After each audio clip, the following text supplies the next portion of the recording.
Hello everyone, welcome back to the channel. My name is Cooper of Cooper's Mobile Mechanics, and this episode I'm just going to be showing you just a few jobs scattered throughout sort of this week and next week really. This week's going to be a bit of a short week for me. I'm only working the 4 days and then I'm going away for the weekend, and then next week I'm working on the Monday, and then Tuesday, Wednesday I'm going to be at Auto Mechanica over at the NEC in Birmingham. Auto Mechanica is a big exhibition. It's held every couple of years, and it's all for the motor industry. So there'll be sort of parts, body shop, mechanics, different tools, things like that. It's a really good place to go to sort of get more information, bit of training, and then also really just a big social. So I'm going to be meeting up with a few other mobile guys from around the country. So we'll be going around the exhibition together, go for drinks and dinner, that sort of thing, which would be nice. And then I'm just working the Thursday, Friday of next week. So yeah, for this episode, I'm just going to show you a couple of jobs from this week, a couple of jobs from next week, and sort of put it all together for one nice video for you. And if this is the sort of content that you enjoy watching, make sure you hit that subscribe button to keep up to date with all new videos that I'll put up. Now I've got a Ford Focus today for a time and belt, water pump and auxiliary belt. Using an INA time and belt and water pump kit. And then I've got a Bosch auxiliary belt to put on. This is the 1.6 diesel engine. Engine code, I think it's T1DB, something like that. Very similar to the DV6 engine. Just the usual process really for doing time and belts. Just want to get everything here out of the way, get the cover off, get the engine mount off, and then underneath, have to get the auxiliary belt off, obviously, crank pulley, lower timing cover, and then you've got nice access to get the timing belt off. So I'm also going to take off the auxiliary belt tensioner, which sits down here. So you see you got 1, 2, 3 bolts there. So I've got the belt off, got the pin in place just to keep the tensioner back. I'm going to get that tensioner off completely, because down there,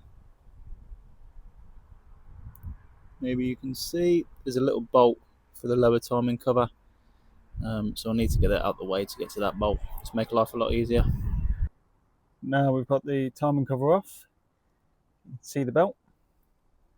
That there's your water pump. So as well as getting the timing cover off, I want to get this crankshaft sensor out the way as well. So that runs on the crankshaft here. You got a little wheel. It's like a little pickup for the sensor. So you want to get that out the way. Don't want to risk damaging it.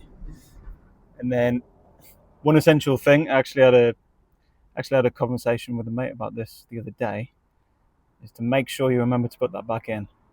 We've all done it. We've all done a timing belt on one of these, gone to start it after, it's not started, panic sets in, and then you realise either you haven't bolted it back in place or you haven't plugged it back in. So don't forget. Well, that's typical, isn't it? Just started raining while I was taking the belt off, so I did a really quick gazebo pop-up, and now the rain stopped. We've got blue skies again. Oh well. It is looking grim today, so I'm going to keep it up just in case. I don't know if that's just on its way over or what. Got the old water pump out. Just cleaned up all the old gasket from it. And I've also got the new idler pulley in there. So I'm just going to, that's all torqued up.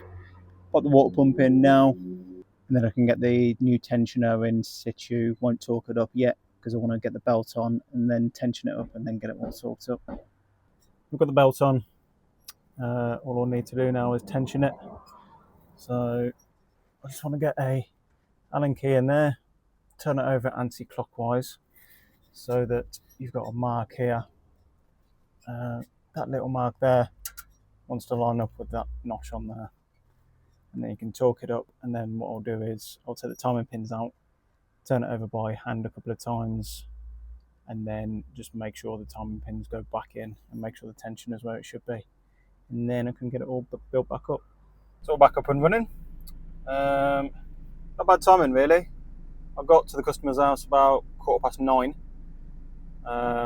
So from getting here to the engine running, just over 2 hours. It's not bad going really, to be honest. I'm quite happy with that. I've got to bleed the coolant through. I'm just going to check the fault memory, just make sure there's no faults come back.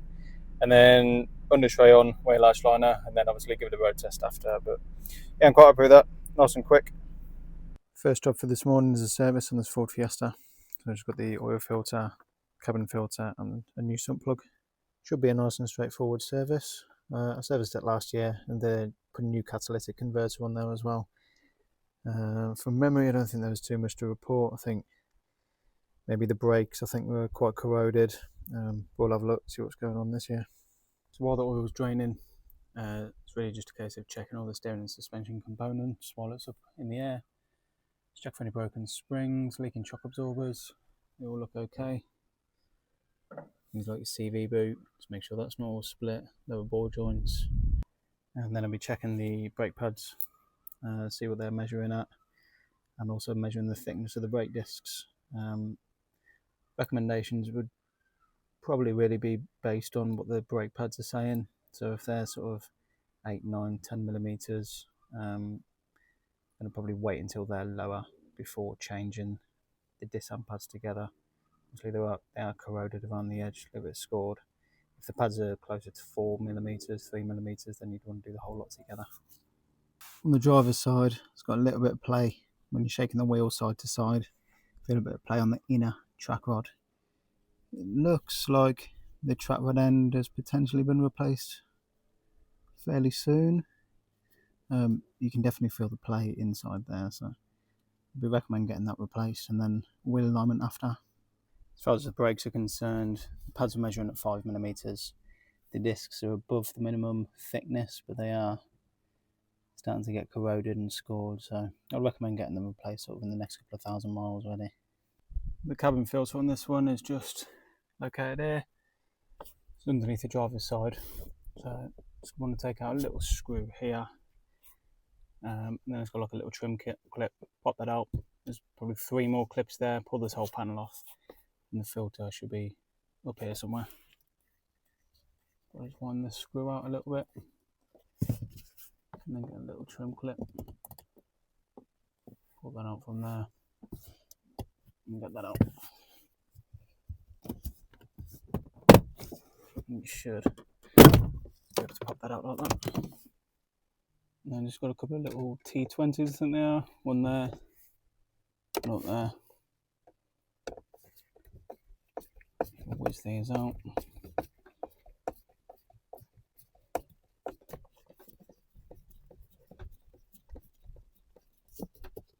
Just pull this panel out here and get the filter out.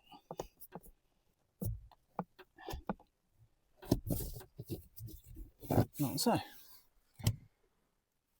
So I serviced this last year, changed the pollen filter. These get changed every year with the oil change. So it's a little bit dirty, even after 1 year. So it's always worth replacing these filters when they're due. They do get forgotten about. It's probably one of the most neglected filters on a service, I'd say. Service is basically all done. Just going through, checking the fault memory now. I'll reset the service light. And then I've just got the service inspection sheet I'll give to the customer. So you've got your tyre measurements, brake measurements, and then just a note here of everything that I found. So Tombat water pump is due on the age, and then the track rod that I showed you, the front discs. Front wipers are smearing slightly, and the rear one's split, and then that tyre.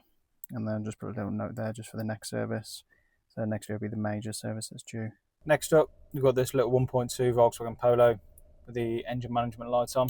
It's currently got a active static fault for the camshaft position sensor.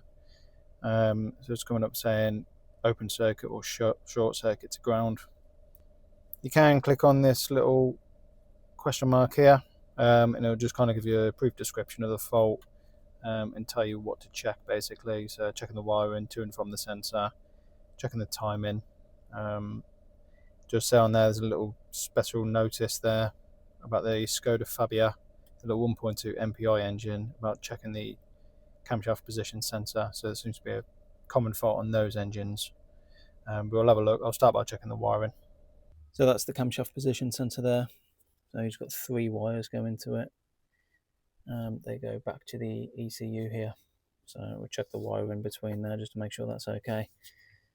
Could possibly rub So the loom goes down here, and then it'll go across sort of underneath the air filter and up here. So there are a couple of spots where it could rub and break the wires. So I'm starting off by checking off the supply voltage. So into the back of pin 1, that's your supply voltage wire there. So you should be getting somewhere between 4.8 and 5.2. So I've just got the one on there, and then one on the battery negative. I'm getting 5 volts there. So I know that wire is good. Now I'm testing the ground wire, or the earth wire. That's number 3, again into the back of there on the earth, and I should be getting 0 volts, which I am. So I know that wire is good. And now I'm just checking the resistance between the ECU and pin 2 on the sensor. Should be below 1 ohm. I'm getting 0.4, so I would say that wire is good as well. So judging by this, the wiring's okay, the ECU's okay, so it's either going to be the sensor or the timing. Now my suspicions, judging by the fact that there's no abnormal noises from the engine, no real lack of power either. It says when the light comes on, doesn't affect the performance of the car. So I would say it's likely going to be down to that sensor. Well then, I've whizzed out and grabbed a new sensor, put it on. So now, if I read the fault memory again, that fault should change from an active static fault to an intermittent fault with any luck.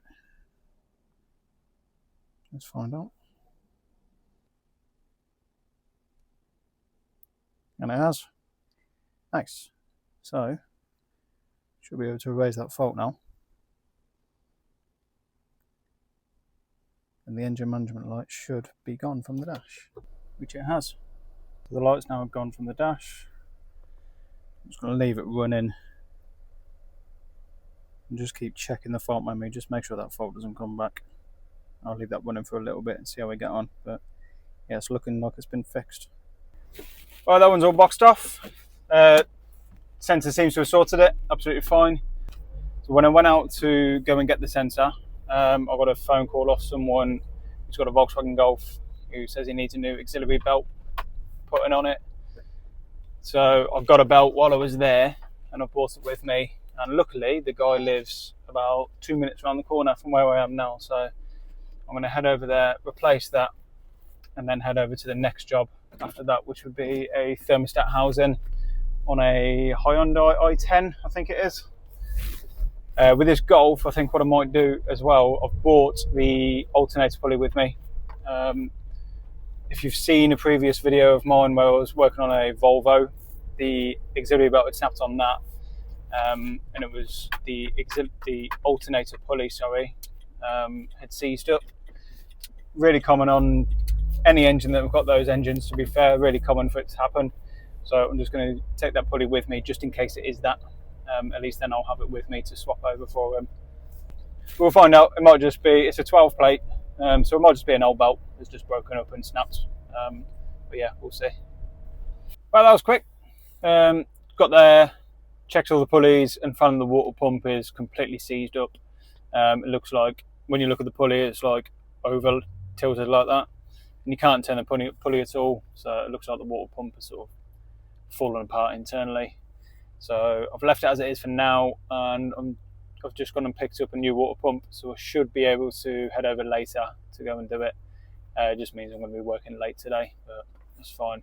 If I don't do it today, let's say I'm off tomorrow and Wednesday at Auto Mechanica, so if I don't do it today, I'm not going to get a chance until sort of later on in the week anyway. Well then, with the Hyundai i10 for the thermostat housing, but I think I've come up with a bit of a problem. I'll show you. So this one was diagnosed by the RAC.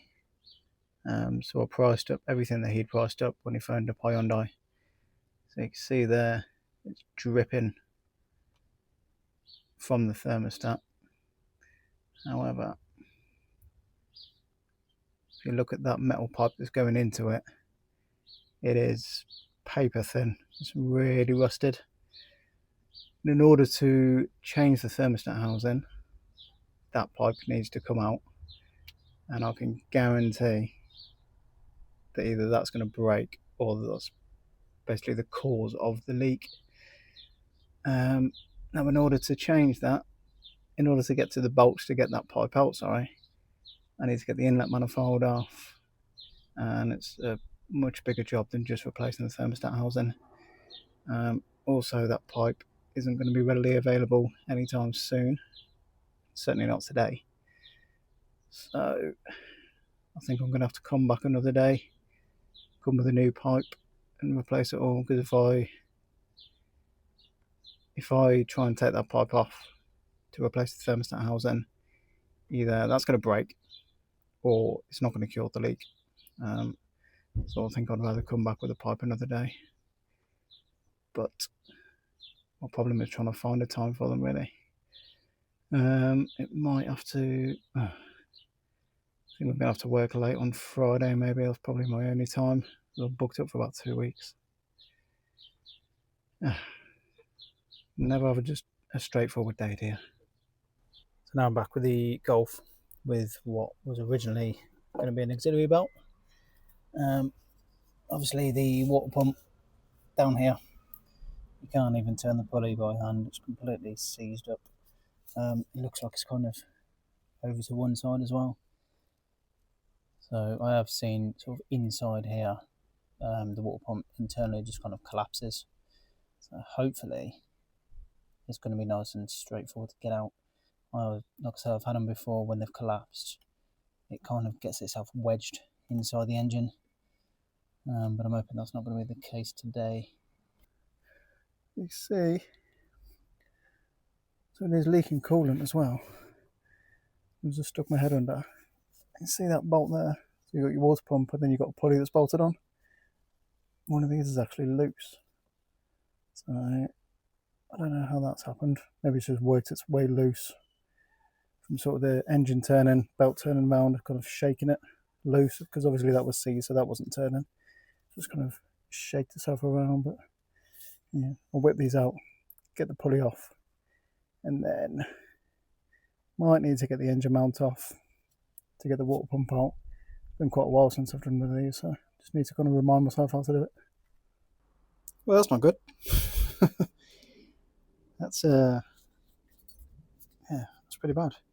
You can see sort of in there. You might be able to see it. See the bearings have just completely collapsed. You see the ball bearings just rolling around all over the place. And then this has been rubbing up against the actual engine. When you turn it, it's in a pretty bad way. So there you go, you can hear that. So it was just pushed right up against the engine, so you couldn't actually turn it. So we're getting new water pump in there. It should be good. Done and dusted. That went alright, to be fair. After I'd done, I just let it run for quite a while. Made sure I got up to temperature, made sure it stayed steady as well, the temperature. What I've recommended to the guy as well is to maybe get a coolant flush sometime in the near future, just because of how the water pump was rubbing, and it was sort of worn down.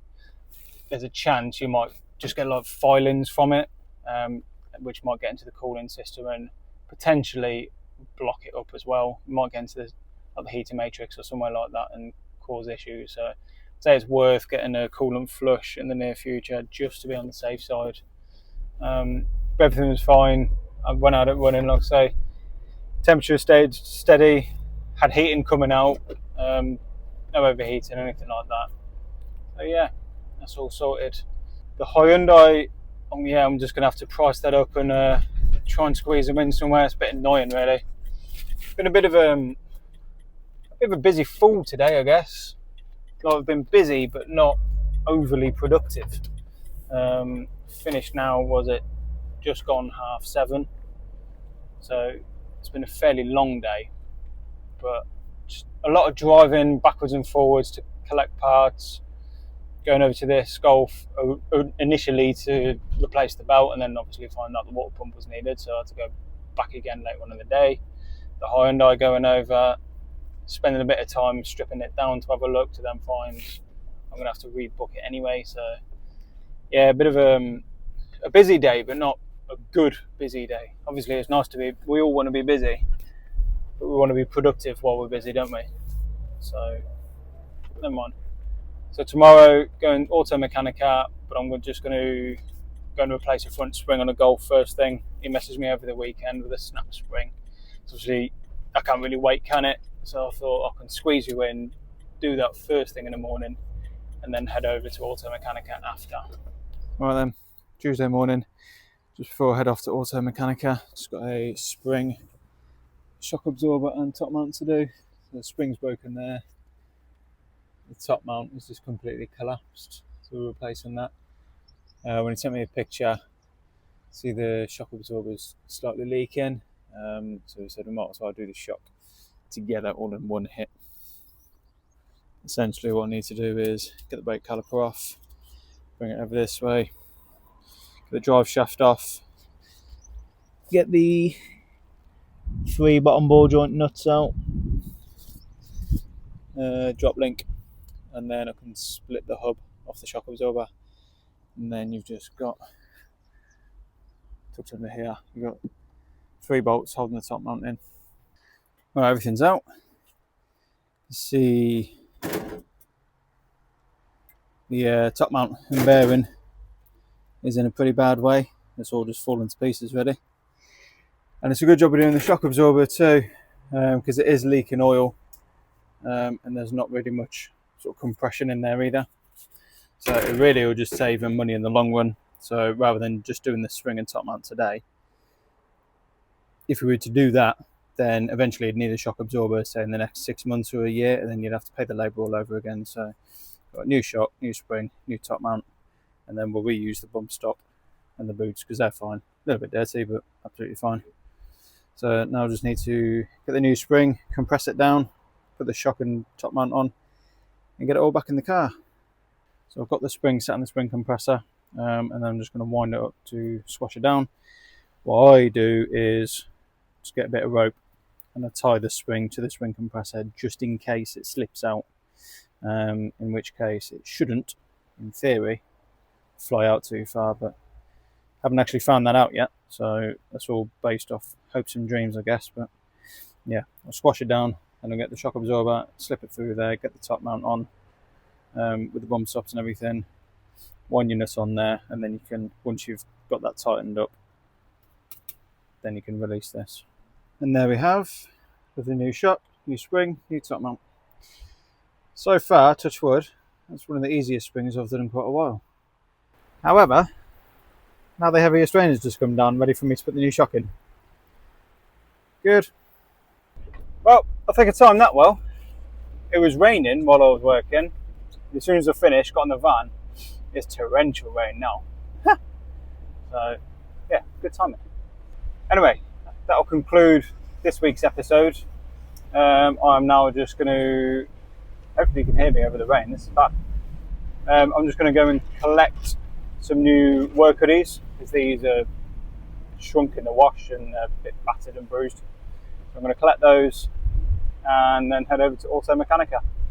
So hopefully you've enjoyed watching the video. If you have, please like, comment, subscribe, share it with everyone as well. I'm always really grateful whenever I get a new subscriber, or anyone new watches the video. That's what it's all about really, isn't it? So yeah, thank you very much for watching, and I'll see you on the next one.